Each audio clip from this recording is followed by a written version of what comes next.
Make some noise. So clap some more. Noise precedes silence, because now we want to have a moment of silence for the people who died in Moscow at the concert last night. You all are familiar with it. So let's have a moment of sending out vibrations to their souls in a different bardo now.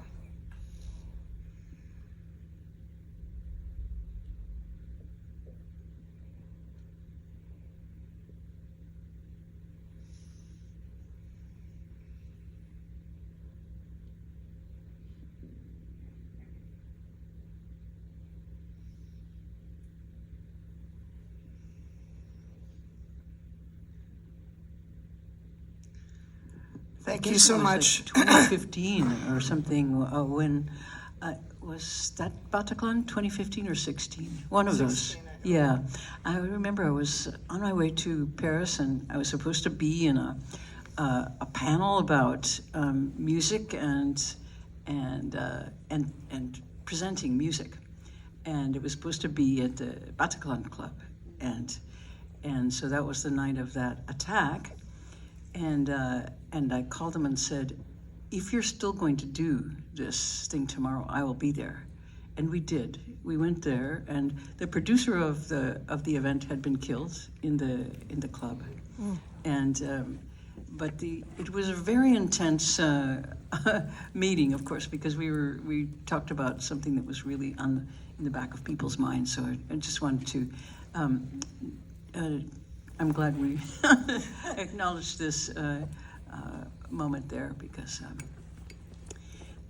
I've really enjoyed being at Big Ears so much. I've been here a few times, but it is such an amazing time because, first of all, I'm seeing so many friends. You just walk down the street and there's 5 people a block that you know, and also people who are here who I just get the feeling that people just love music, and that's why they're here.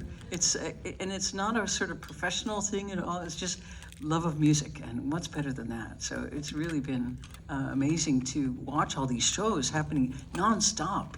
Just I don't know how you're keeping up, but it's really amazing that they're just one thing after another, and they're all really interesting. So. We're going to try to be interesting, I guess. Well, before we get into my heady discussion of time, I do want to, just to follow up on the Moscow thing, like when you gather people together now at a performance, when you are at a performance, what is how do you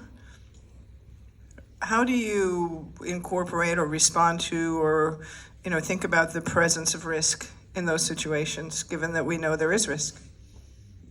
Oh, I never think about that. No, never.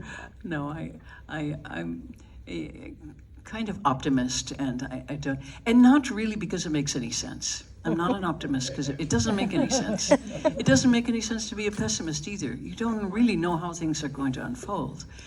I'm an optimist for one reason, and that's because you have a better life. As an optimist. You're not worried, just kind of like, I'm going to just try it and do it. Otherwise, you're spending a lot of time in a place that's not so wonderful. No, that's a great point. Yeah. So let's go back to time. How are you thinking about time these days? I was hoping to catch that one. So many ways to think.